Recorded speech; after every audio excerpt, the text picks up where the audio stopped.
गोपालनित शिवचिता शंकरी ब्रह्म शांति शादेवी वेद गंगा ऋषिकुलधारिणी नर्मदा मापनतु नर्मदे नर्मदे मात गंगे जटाशंकरे नमः पार्वतीपते हर हर हर महादेव। सिद्धेश भगवान की जय, हृदेश भगवान की जय, रणमुक्तेश्वर भगवान की जय। अवधूत चिंतन श्री गुरुदेव। ध्यान में प्रेमी सज्जनों, मां नर्मदा जी के तट में आपका आगमन हुआ है और नर्मदा परिक्रमा के रूप में भी दर्शन हो रहा है। ये बड़ी भाग्य की बात है, पर इसके साथ साथ नाम संकीर्तन नाम जप करना बहुत जरूरी है।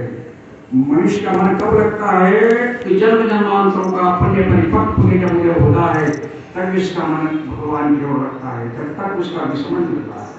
क्योंकि जब तक परिपक्व मनुष्य का नहीं उदय होता है जब तक उसका मन भगवान की ओर में लगना प्राकृतिक विस्मरण रहता है। क्योंकि कई जन्म जन्मांतरों का पाप भी रहते हैं और जब पुण्य आ जाता है फिर भगवान के नाम में लग जाते हैं। इसी प्रकार नाम संकीर्तन करना बहुत जरूरी है। चलते फिरते उड़ते गाते फिरते सोते मरते जैसे भी होते।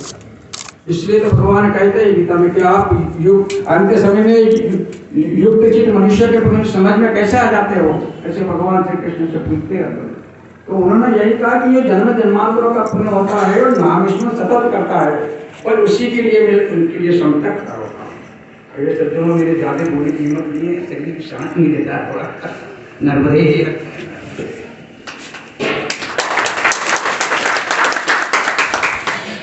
प्रणाम जी महाराज श्री दंतवती बाबा के चरणों में आप कोटि कोटि प्रणाम। भागवत भक्त भागवताचार्य श्री कृष्ण शरण जी महाराज, उनका एक आश्रम है दिव्य। भागवत कथा के द्वारा धर्म प्रचार कृष्ण भक्ति का प्रसार करने का महान कार्य आप महाराज श्री करते हैं। उनके चरणों में कोटि कोटि प्रणाम करके हम प्रार्थना करते हैं कि महाराज श्री हमारे भक्त को आप आशीर्वाद दीजिए।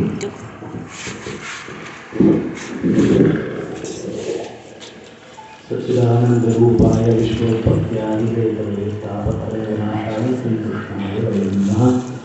नर्मदायै नमः प्रातः नर्मदायै नमो श्री नमस्ते नर्मदेवी काहिनां भवतारिणी। सच्चिदानंद भगवान की जय, नर्मदा मैया की जय, सकल संत समाज की जय, नर्मदे हर। परमादरणीय भागवतोपासक भागवतोपदेशक पूज्य पंडित श्री अनंत शास्त्री जी महाराज, वेद के अद्भुत साधक हमारे आदरणीय पंडित श्री जोशी जी, परम वंदनीय तपस्वी मूर्ति निकट में विराजे दंडवती बाबा जी महाराज, हमारे पर अत्यंत स्नेह वर्षण करने वाले हमारे अपने आशीर्वाददाता श्री भगवतदास जी महाराज, अनंत वात्सल्य वर्षण करने वाले और सतत हमको मार्गदर्शन करने वाले ऐसे हमारे अपने श्री विष्णुदास जी महाराज, परमादरणीय श्री बहन जी, आप सभी भगवती श्री नर्मदा जी की परिक्रमा में अनवरत साधना में निरंतर लगे हुए, ऐसे आप सभी अभी वर्तमान समय में परिक्रमावासी के रूप में साक्षात नर्मदा स्वरूप परिक्रमावासियों के भीतर विराजमान सच्चिदानंद परमात्मा को वंदन। आप सभी परिक्रमा में लगे हैं। परिक्रमा अत्यंत महत्वपूर्ण साधन है, अमोघ साधन है, अचूक साधन है, पर यहाँ उत्सर्ग है। परितः क्रमण, अपने इष्ट को चारों ओर से, परितः माने चारों ओर से अपने इष्ट को जानने का हर आयाम से, उनके स्वरूप को, उनके स्वभाव को, उनके प्रभाव को ठीक प्रकार से उसका परिचय प्राप्त करने का प्रयास, ये परिक्रमा है। हम निरंतर चारों ओर से घूमते हैं अपने इष्ट के, हमारी चित्तवृत्ति, हमारी इंद्रियां, हमारे संकल्प, हमारे विचार सभी इष्टमय होते हैं। शुद्ध रूप में इष्ट के साथ तन्मय होकर के हम उनको जानने उनका परिचय प्राप्त करने का ये प्रयास करते हैं। ये जो परिक्रमा है इसके विषय में संतों के मुख से सुनने को मिला और स्वयं के 3 साल 3 महीना 13 दिन श्री नर्मदा जी के किनारे कुछ घूमने का अवसर पाया, तो किंचित कणिकाएं जो संतों के प्रसादी संग्रह किया उससे अनुभव हुआ ये साक्षात ब्रह्म की गोद में बैठ करके ब्रह्म से मिलने का मार्ग है। साक्षात ईश्वर की गोद में बैठ करके उनके अंतर्भाग में बैठ करके श्री नर्मदा जी सामान्य जल स्रोत तो नहीं है, ये तो आप सभी को भी अनुभव हो ही गया होगा। जो लोग पहले से आ रहे हैं उनको तो रहेगी, और आप सब भाग्यशाली हैं कि आप सभी श्रोत्रिय महात्माओं की संगति निरंतर प्राप्त कर रहे हैं, जो निरंतर शास्त्रीय आधार पर अपना जीवन शैली जीते हैं। शास्त्र से एक पग इधर उधर नहीं जाते, परमात्मा उन पर अत्यंत राजी है। क्योंकि आप कितनी भी सेवा करिए पर अगर आज्ञा पालन नहीं करेंगे तो कोई भी प्रसन्न नहीं होगा, कोई रिझे नहीं। तो श्रोत्रिय होने का तात्पर्य यही है, भगवान की आज्ञा जो शास्त्र हैं, शासनात् शास्त्रः, उन शासनों की, उस शास्त्र के शासन का, अनुशासन का स्वीकार करके जो जीवन जी रहे हैं, उनकी शरणागति भी यदि आपने पाई है, उनका मार्गदर्शन आपने पाया है, तो इतना तो तय हो गया कि आपका जीवन अशास्त्रीय तो नहीं ही होगा। आपने यहाँ श्री नर्मदा जी के पास घूम करके अनुभव जरूर पाया होगा कि जल स्रोत तो नहीं है। अब थोड़ा इसको हम आध्यात्मिक दृष्टि से हल्का सा विचार करें।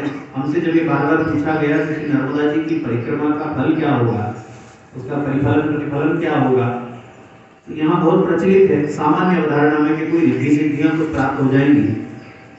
वो होती हों तो जगदम्बा तो सर्वेश्वरी हैं, वो तो सर्वशक्ति संपन्ना है, वो चाहे किसी पर ऐसा कुछ करना चाहे तो ठीक, पर उससे कोई बहुत बड़ा लाभ नहीं, ये पक्की बात है।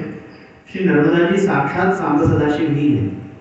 सांब सदाशिव में और श्री नर्मदा जी में किंचित मात्र अंतर नहीं है। वहाँ कोई लिंग भेद ये सब नहीं होता है, स्त्री लिंग और पुल्लिंग ऐसा कुछ, ये तो हम अपनी अवधारणा और अपनी भावना के अनुरूप वहाँ जहाँ हमारी वात्सल्य की प्यास हमको लगती है तो हम उनको जगजननी माँ कह करके पुकार लेते हैं। जब अनुशासक सदगुरु के रूप में उनको हम देखना चाहते हैं तो आदि गुरु भगवान शशांक शेखर चंद्रमौलीश्वर शिव के रूप में हम उनको पुकार लेते हैं।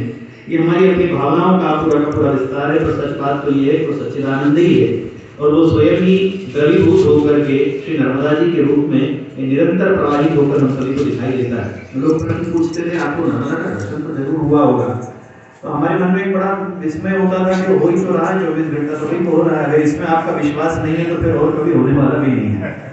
हमको लगे किसी दिन वो मगर पे बैठ करके अपने अधिदैविक स्वरूप में हमको दर्शन दें, अगर वैसा चाहें और हमको योग्य समझें तो माँ आपकी मौज और हमारे ऊपर आपकी करुणा।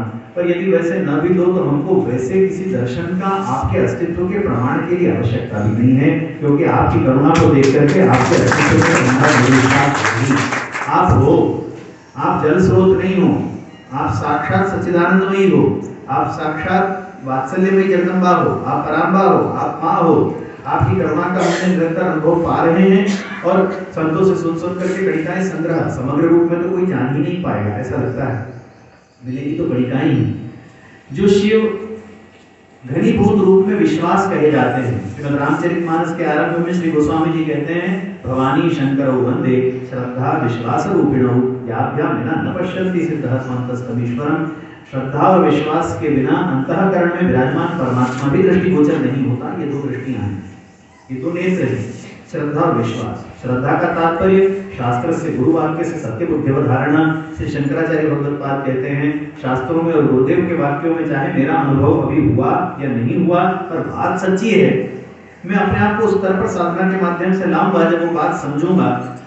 बिना अनुभव किए मैं उसको नकार दूं, ये मेरी बुद्धि का दिवालियापन होगा। उन महापुरुषों का अनुभव है, मैं वहां तक नहीं पहुंचा, ये मेरी बुद्धि की कमजोरी है, मैं वहां तक पहुंचूं।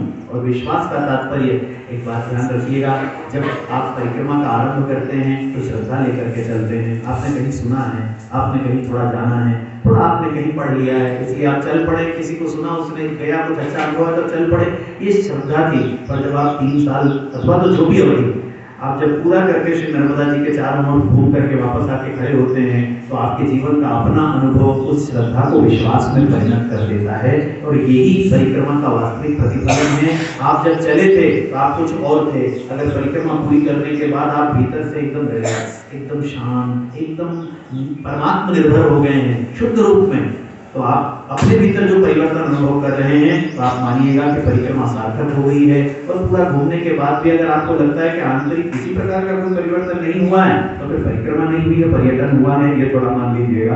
परिक्रमा और पर्यटन दोनों की राशि एक जैसी मिलेगी, पर आपका जैसा अंतःकरण का भाव होगा। श्री नर्मदा जी का तो स्वभाव है, आप जैसा भाव लेकर के चलेंगे वैसा ही आपके ऊपर डरेंगी।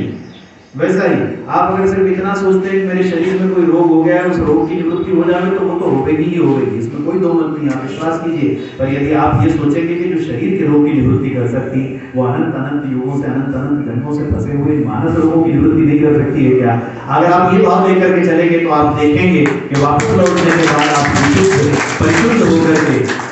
श्री नर्मदा जी की विशेषता तो देखो, पत्थर जड़त्व की पराकाष्ठा है, जड़ता की पराकाष्ठा है पत्थर पाषाण। कोई भी पत्थर पाषाण नर्मदा के घरों में जाकर के बैठ जावे तो शिवत्व की प्रतिष्ठा पा जाता है। हमारे भीतर में युगों की जड़त्व, हम जब डुबकी लगाते हैं तो क्या इसके भीतर शिवत्व की प्रतिष्ठा नहीं होगी? क्या इसके भीतर चैतन्य की प्रतिष्ठा नहीं होगी?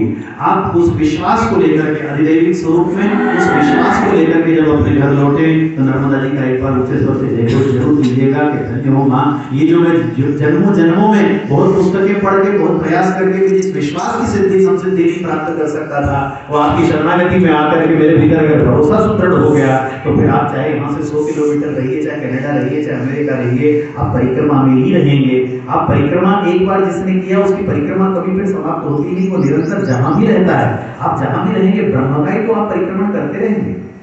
जिस भी आप स्पेस, आप बाजार जाएंगे, बाजार से घर आएंगे तो बीच में जो मार्ग था वहां कौन था? वहां भी तो परमेश्वर परमात्मा ही था। तो परिक्रमा तो निरंतर चल ही रही है, पर अभी भी चलते हुए में हमारे भीतर परिक्रमा का भाव नहीं है। ये ट्रेलर है, ये एक बार पूरा करने में परिक्रमा पूरी नहीं हो जाएगी, केवल एक ट्रेलर है। आपके भीतर एक प्रकार का उस भाव का उद्दीपन है और उसके होने के बाद आपको ये लगेगा कि निरंतर परिक्रमा चल रही है। परमात्मा मेरे केंद्र में है और मैं परमात्मा के आसपास परिक्रमण कर रहा हूँ। मेरी इंद्रियां उनको परितुष्ट करने के लिए हैं, मेरी बुद्धि उनका चिंतन करने के लिए है, मेरा मन उनसे संबंधित संकल्पों को करने के लिए है और ये शरीर केवल उनको साष्टांग प्रणिपात करने के लिए है। आप सभी की परिक्रमा सार्थक हो गए, सफल हो गए, संतों का शुभ आशीर्वाद आपको प्राप्त हो गए। निरंतर यहाँ से निर्मल आप में ही परमात्मा की कृपा से, संतों के शुभ आशीर्वाद से शेष जो कोई भी लेशा विद्या भीतर विराजमान हो गए वो भी नर्मदा जी की कृपा से सब नष्ट हो जाए। और ध्यान दीजिएगा, हमको एक संत ने बहुत अच्छी बात कही कि शंकराचार्य भगवत्पाद यद्यपि शंकराचार्य साक्षात शंकर ही शंकराचार्य है, इसमें कोई दो मत नहीं। हमारी पूरी परंपरा इस बात को स्वीकार करती है, चाहे वो वैष्णवी परंपरा हो, चाहे वो अद्वैत की परंपरा हो, जो भी हो, शंकर ही शंकराचार्य होकर के प्रकट हुए हैं। पर इतना स्मरण रखिएगा कि शंकराचार्य जी को भी अद्वैत की जो विशुद्ध अनुभूति हुई है वो नर्मदा के तट में आकर के ही हुई है। और इस बात का प्रमाण स्वयं श्री शंकराचार्य जी ने दिया है कि गतम तदैव मे भयम पदम वीक्षितम। आपके अंगों का वीक्षण होने पर, आपके जल का केवल दर्शन मात्र होने पर मेरे भीतर के समस्त भय निवृत्त हुए। और भागवत कहता है कि भय कब होते हैं? भयम द्वितीयाधिवेशता स्यात्। भय तभी होता है जब द्वैत होता है, और द्वैत निवृत्त हो गए तो समस्त भय निवृत्त हो जाते हैं। इसका मतलब शंकराचार्य जी का भी द्वैत निवृत्त हुआ है नर्मदा जी की शरणागति में आकर के। विशुद्ध अद्वैत की प्राप्ति हुई श्री नर्मदा जी की शरणागति में आकर के। ऐसा ही अद्वैत मिल जावे हमको, भूल करके अपने जल के साथ तादाद में आपत्ति कर लो, अपने भीतर अपने जल के भीतर अपने जल जैसा ही बना दो। हमको भी शिव बना दो, हमको भी शांत बना दो, हमको भी सत्य बना दो, हमको भी सुंदर बना दो। श्री नर्मदा मैया की कोटि कोटि प्रणाम महाराज जी। महाराज श्री की अमृतमय भोगवती गंगा देवी की वाणी उपदेश आप सभी पाकर हम धन्य हो गए हैं। नर्मदा परिक्रमा करत असताना केवळ कपड्याचाच मळ धुवायचा नाही, शरीराचा मळ धुवायचा नाही, तर अंतःकरणाचा मळ धुवायचा आहे, अंतःकरण निर्मल करायचं आहे। महाराष्ट्रीने आताच सांगितलं की आपल्या विचारात किंवा वागण्यात जर काही फरक पडला तर परिक्रमा सफल झाली तर, म्हणून निरंतर तो मनाचा मळ निर्मळ करण्याकरता नामस्मरण करत राहायचं। यानंतर खाक चौके पूज्य श्री महात्मा जी, प्रेम सागर है, प्रेम योगी है महात्मा जी, बहुत उनका अनुग्रह हमारे ऊपर रहता है। मैं महात्मा जी के चरणों में प्रार्थना करता हूँ कि आप आशीर्वाद दीजिए। पूज्य श्री भगवती दास जी महाराज। नरमयि त्वदीयपाद पंकजं नमामि नरहरे रामेति रामभद्रेति रामचन्द्रेति वैस्मरणं नरो नेच्छति पापै मुक्तिं सुनिश्चिति। आप सब बड़े सौभाग्यशाली हैं कि आज आप सब पशुपालन के परिक्रमा में पधारे और आप उपस्थित संतों के आशीर्वाद प्रदान कर रहे हैं। ये आपका बहुत पूर्व जन्म का पुण्य है जो आप इस प्रकार से आनंद ले रहे हैं।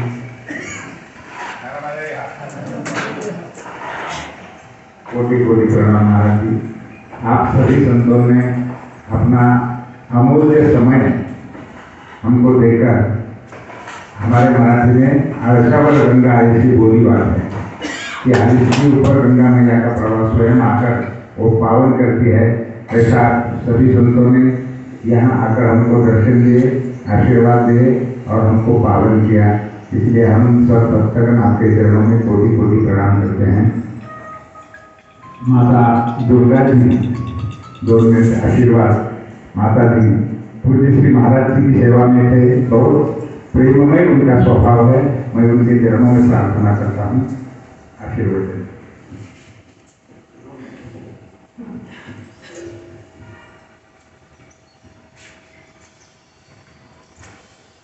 बोलिए नर्मदा मैया की जैसे कि गंगा मैया कहीं कहीं पर अपने को पवित्र करती है, हरिद्वार कर जहाँ जहाँ उनकी विशेष महिमा है। लेकिन नर्मदा जी कहीं पर भी इनका किसी भी वन आगे कहीं भी दर्शन हो जाए तो माँ सहसा पावन करती है। गंगा जी जैसी ही महिमा है।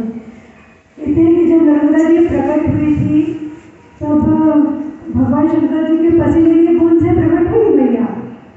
वो पसीने की बूंद से पूरे विश्व को डुबाने लगी। उसमें सारे देवता महादेव की शरण आए।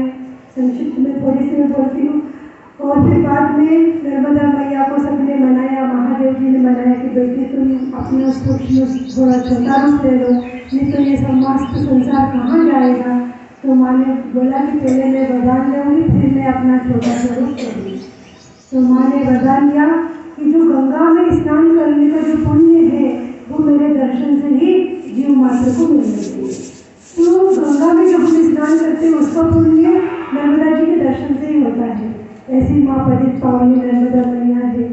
अभी मुझे तो ज़्यादा समझ भी नहीं है कि मैं आपको क्या इनकी महिमा बताऊँ। सब महापुरुष लोग बहुत बड़े ज्ञान के सागर हैं यहाँ पर, हमको कुछ समझ भी नहीं है। इसलिए सभी संतों को, महाराज जी को, उदय प्रणव जी को और भगवतदास जी महाराज जी, श्री कृष्ण शरण जी महाराज जी और हमारे श्री विठल महाराज जी, सभी संतों को नमस्कार करते हैं। ये लोगों ने भगवान नारायण की बड़ी अच्छी आराधना करी। ऐसे संतों का सत्संग हम सबको मिलता रहे। और हमारे अनंत शास्त्री जी महाराज जी जो भागवत करते करते श्री कृष्ण भगवान के इतने प्यारे हैं कि वो सब एक परम वैष्णव की गिनती में आ गए। इस समय हम सबको, इन सब संतों का मेरे को भी दर्शन कराया, आप सब सज्जनवासियों को मिल जाएगा। ये सब मेरे श्री कृष्ण भगवान की कृपा है। ये जो भी कुछ है ये सब उनका आशीर्वाद ही कार्यक्रम यहाँ कितना भगवान उन सबका आपका सत्कार। भगवान श्री कृष्ण आप सबको भक्ति दे, मेरी शुभकामना। क्योंकि भगवान की भक्ति के करने जन्म हुआ है, भगवान प्राप्त हो ये नर्मदा जी से मांगो। क्योंकि भगवान कहते हैं कि जो मेरे को छोड़कर दूसरी चीज़ें मांगता है तो वो मेरा अनादर ही करता है। भगवान को ही हम मांगे कि भगवान जाओ, हमको सिर्फ आप चाहिए और सत्संग चाहिए। बोली नर्मदा महारानी की।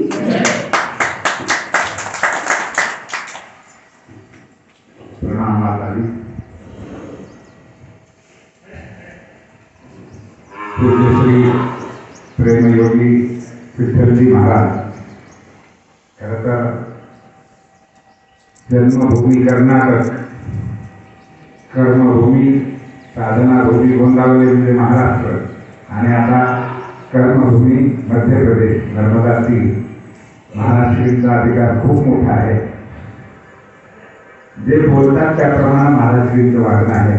अत्यंत सात्विक, सोयीवर, निर्मळ अशा प्रकारचं आचार संपन्न मी त्यांच्या चरणी प्रार्थना करतो। महाराष्ट्रींना कानडी येतं, मराठी येतं, हिंदी येतं, इंग्रजी येतं, सगळ्या भाषेत ते बोलू शकतात. कृपा करून आम्हाला आपण मराठी भाषेतून उपदेश द्यावा. आपण सगळेजण त्यांच्या चरणी साष्टांग वंदन करूया. आपल्या काही भक्तांनी सेवा समर्पण केलेली आहे. ज्यामध्ये आपण पहिल्या दिवशी हिंगोलीला जे थांबलो होतो डॉक्टर गोपाळरावजी, त्यांनी 7,000 रुपये आदिवासी बांधवांच्या अन्नदानाकरिता समर्पण केले होते. तिथे संकल्प करून आपण समर्पण केलेले आहे. त्यानंतर काल उज्जैनला आमच्या भक्तराज असलेल्या एक सोनाबाई कराड म्हणून आहेत सायगावच्या, आमच्या गावाला होते, त्यांनी 4,000 समर्पण केले. आज आमच्या एक नांदेडच्या तोतला ताई म्हणून आहे, त्यांचं आडनाव तोतला आहे बरं का, अत्यंत उदार आहे. त्यांनी इथे अन्नदानाकरिता 200 रुपये आणि गोमातेच्या कार्याकरिता 3100 रुपये समर्पण केलेले आहेत. आता त्या तोतला तर नाही, पण आपल्यामध्ये त्यांचे भावकी असलेले, बंधू असलेले आमचे स्नेही संतवर्य प्रज्ञाचक्षू मुकुंद काका गाडदेवळेकर महाराजांची कृपांकित आहेत बरं का. शिवनारायणजी खूप सात्विक व्यक्तिमत्व आहे. घरचे सुखसंपन्न असून इथे किती सेवा करतात. अगदी उष्ट काढण्यापासून देवाला वागण्यापासून खूप प्रेमानं सेवा करतात. अशीच उत्तरोत्तर त्यांच्या हातून सेवा घडावी, धर्मकार्य संतांची सेवा निरंतर घडावी. नर्मदा मातेच्या कृपेनं त्यांचं जीवन भक्तिमय बनावं. तेव्हा तोतलांनी दिलेले ते 5100 रुपये पूज्य श्री विठ्ठल महाराजांच्या चरणी समर्पण करून ते वंदन करतील. नर्मदे हर. आता मी विठ्ठल महाराजांच्या चरणी प्रार्थना करतो की त्यांनी आम्हाला उपदेश द्यावा.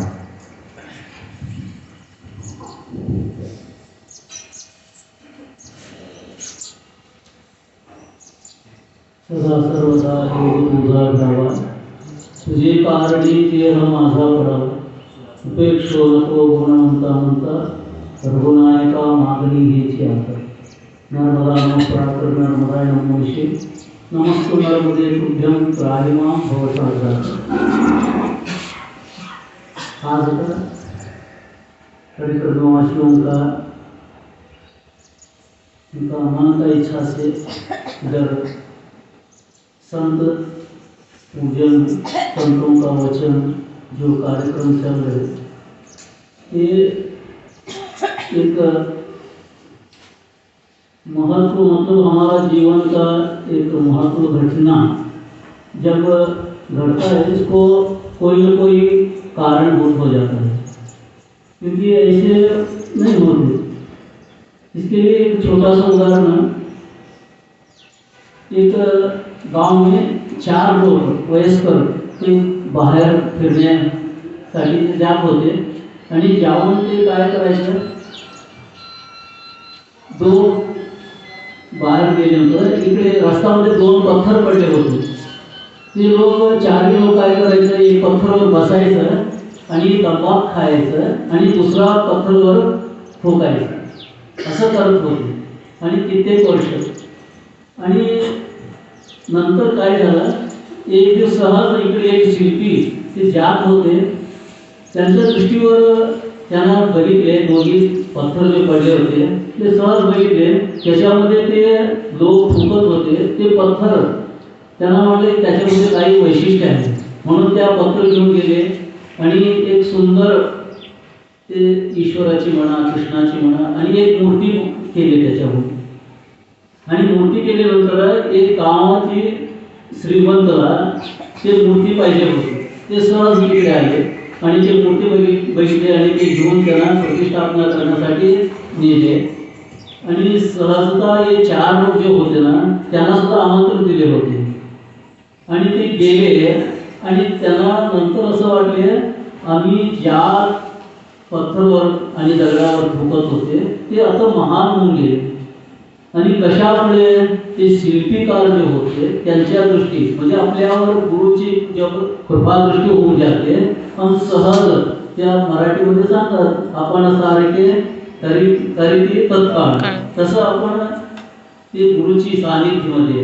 आणि असं तुम्ही जो आले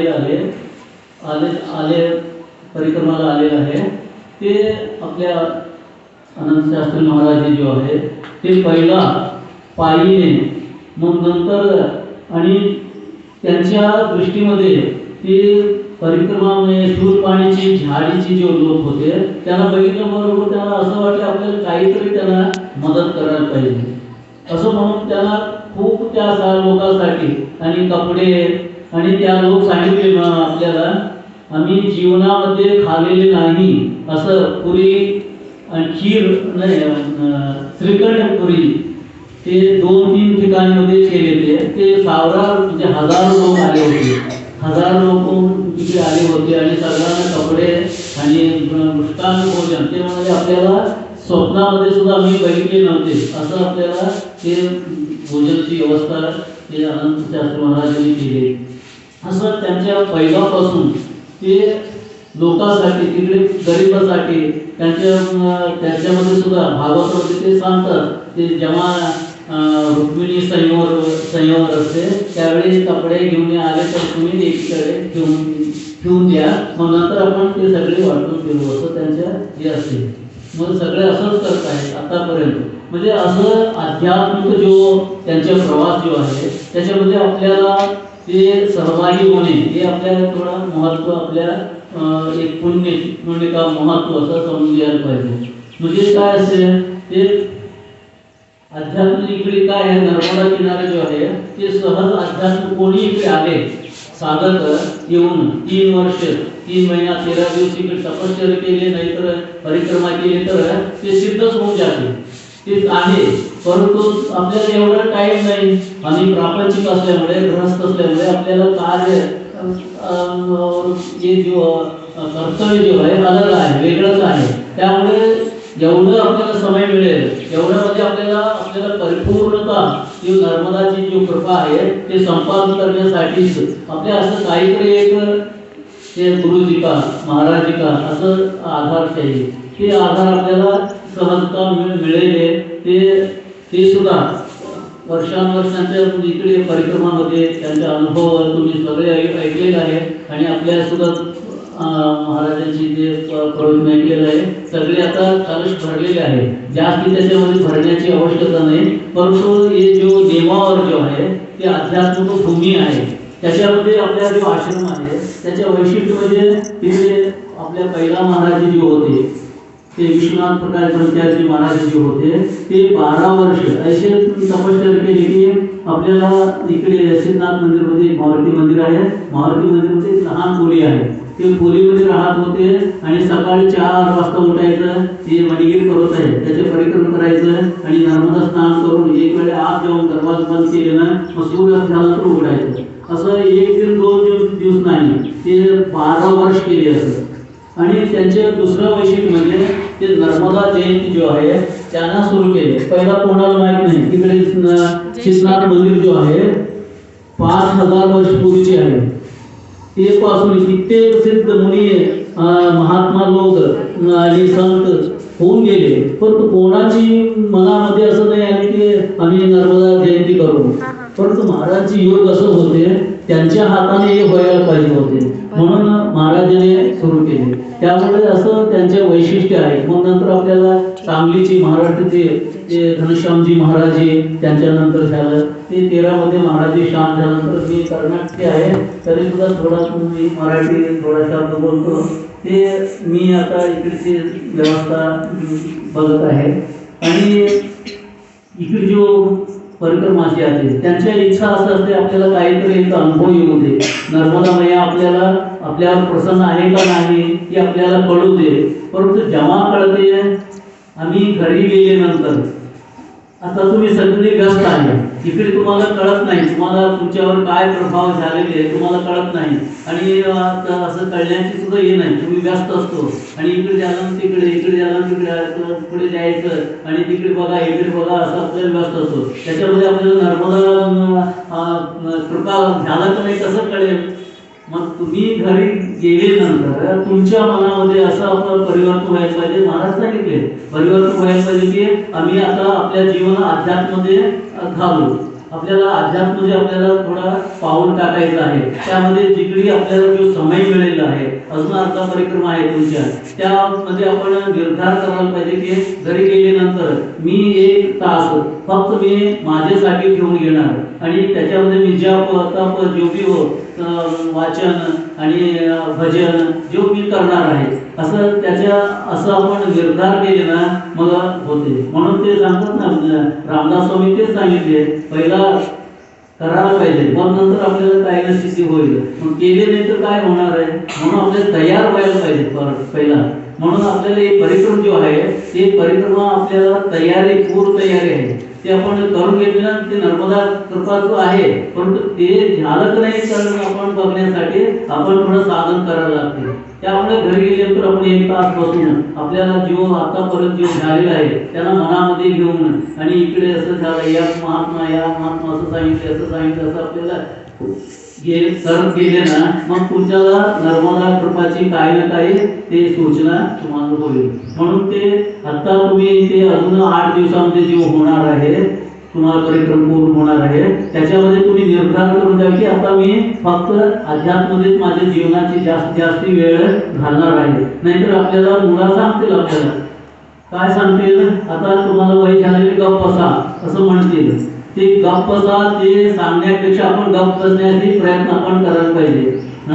म्हणून आपल्याला जगाला 1 तास तरी आपण गप्प बसायला प्रयत्न पाहिजे. नाहीतर मी काय म्हणतो मी जे आतापर्यंत गप्प बसलेले आता कशाला गप्प बसू असं आपण म्हणतो. परंतु असं नाही, आपण शांत गप्प बसणे म्हणजे आपल्याला आत शांत बसून आपल्याला भगवंताचे चिंतन आपल्याला काही ना काही ते असं आरती भजन घरामध्ये करू लागले ना घरामध्ये एक शांती वातावरण निर्माण होते. त्यामुळे आपल्याला मुला आणि नातू लहान मुलांना सुद्धा ते संस्कार होऊन जाते.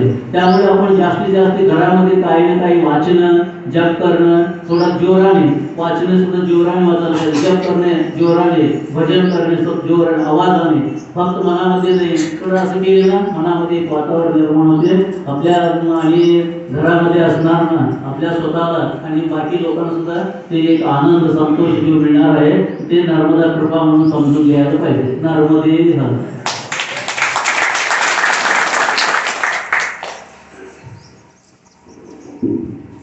सभी महात्माओं के चरणों में कोटि कोटि प्रणाम। आप सभी ने समय देकर आशीर्वाद देकर दर्शन देकर हमको पावन किया है, ये हमारा सौभाग्य है।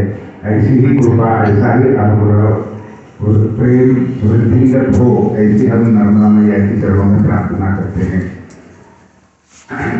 यानंतर इथे मंत्रघोष होईल आणि या संतांचं चरणतीर्थ आपल्या मस्तकावर शिंपडल्या जाईल. हात जोडून बसायचं आणि त्यानंतर या कडेकडून असं दर्शन घेत जायचं. दर्शन घेतलं की बाहेर निघायचं. एकदम सगळे गोंधळ करू नका. एक लाईन न या. 1 मिनिट नंतर बसू दे तुम्हाला नंतर तुम्हाला थोडं आश्रमतीने आशीर्वाद द्यायचा आहे पण नंतर बसू दे इकडे दर्शन घेऊन बसू दे 2 मिनिट. बस दर्शन झाल्यानंतर पुन्हा बसायचंय महाराजांची आज्ञा आहे.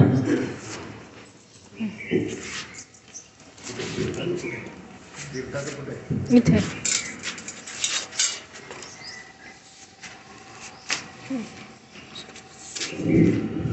हरि ओम विशिंचन्तु ब्रह्मा विष्णु महेश्वराः वासुदेवो जगन्नाथो तथा संकर्षणो विभुः प्रद्युम्नश्च निरुद्धश्च भवन्तु विजयाजते आखण्डो वै निर्दिस्थता वरुणः पवनश्चैव धनाध्यक्षस्तथा शिवः विद्याश्च ये च विघ्नविनायकाः जगदां शान्तिकरतारो ब्रह्माद्याश्च महर्षयः मा विघ्नं मा च मे पापं मा सन्तु परिपन्थ्याः स्वमन्या भवन्तु तृप्ताश्च भूतप्रेताः सुखावहाः सरितस्नागराश्चैलास्तीर्थाः जलदानदाः एते स्नानविचिन्तन्तुतरवकामहृदये गङ्गे जयमुनेशैव गोदावरी सरस्वती नर्मदे सिन्धु कावेरी जलेऽस्मिन् सन्निधिं कुरु पुष्कराः पुष्कराद्यानि तीर्थानि गङ्गाद्यादरितस्तदा आगच्छन्तु पवित्राणि अभिषेकसुधामम वर्णपौनश्चैव धनाध्यक्षः तथा शिवः दिक्पालोकपालाश्च तेजविघ्नविनायकाः सर्वे कामवादेकवेदानागुरुचोत्थापदपेखा वैवैनवेदवेदानागुरुसेनाभ्यञ्जलि अमृताभिषेकोऽस्तु शान्तिपुष्टिस्तुष्टिश्चास्तु।